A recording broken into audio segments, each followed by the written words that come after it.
please help me welcome Mr. Winsley.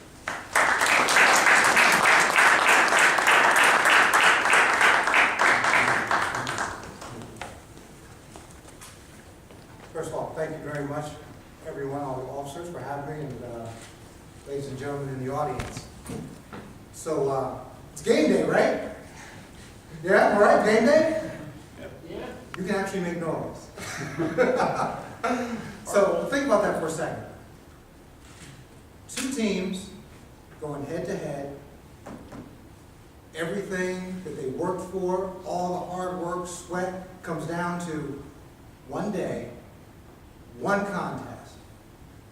At the end of the day, one team's going to go away with a victory.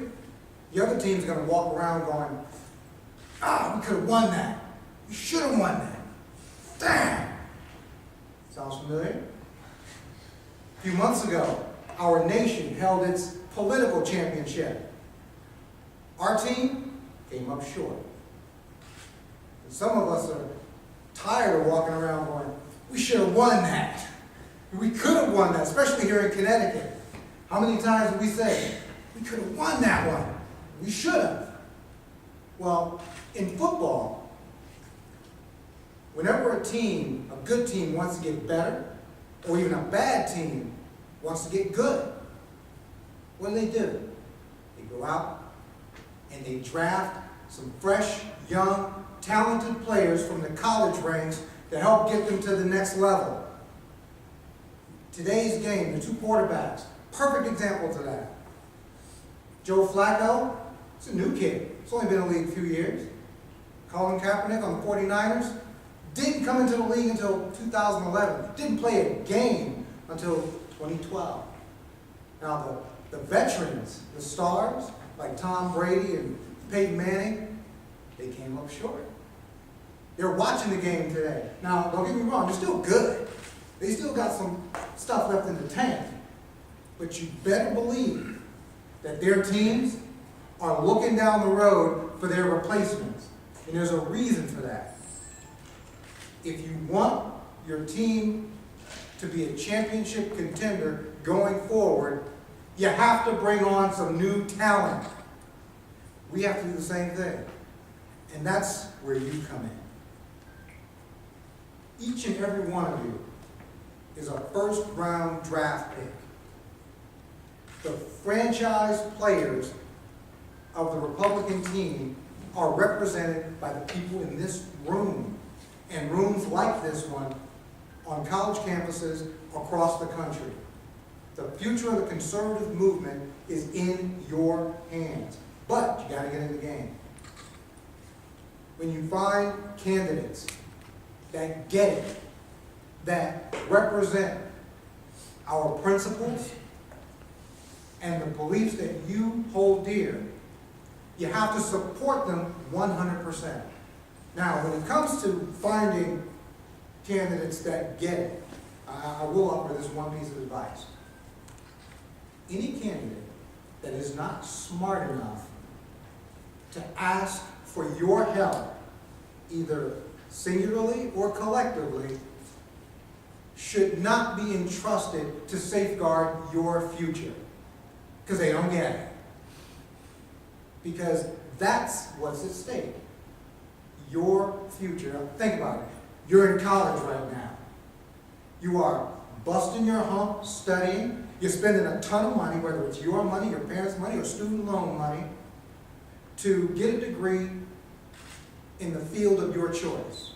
Now, do you want to do all that and end up working at an entry-level position at McDonald's or Home Depot?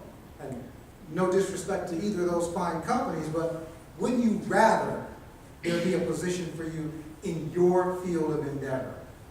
All right? Well, if that's the case, then what happens going forward with this country will have a huge effect on your options. The people with the most to gain or lose in the short term from what goes on with the health of our nation are people just like you. So yes, this is your future we're talking about. This is your fight more than a lot of people's. And that's why I'm talking to you. Because I'm one of those guys that get it. And if we're gonna right the ship, it's gonna come from people like you. So, if you can't find a candidate that inspires you to support them, fine, run for something yourself. Whether it's state rep, first selectman, town council, board of ed. I mean, you can't run for president until you're 35 anyway, so you got some time. So you might as well do something else with it. And unlike any draft pick or on any sports team, you not only got to choose your team, but you have the ability to walk out on the field and start making a difference from day one. So make today your day one. I mean, it's game day, right? I actually want to respond to this. It's game day, right? Right. Yes! Yes! And trust me, the other team, our friends on the other side, they think they've got it in the bag. They think the GOP is DOA and that bigger government, more dependency, and less focus on individual achievement is the new way. Well, we've got a message for them. Game on, bitches. We are here to play. We are not walking away. We are not giving up because our state, our country, and our future are worth fighting for, and we're going to do it an eye for one. I'm going to be right by your side every step of the way. That's why I'm here. So, thank you. God bless you. And God bless the United States of America.